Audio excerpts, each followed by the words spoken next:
Hello everyone, welcome back to this quick tutorial.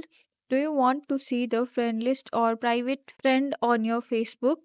If yes, then watch this video till the very end. I'll tell you if it's possible or not. So without wasting our time, let's start the video. So if you want to see a friend list of our friends on your Facebook, so here go for search and search for a friends account. And here I couldn't find their friend list because they might have kept the private setting. If it's so, then it's not possible to see their private friends on Facebook. And here I'll go for another account.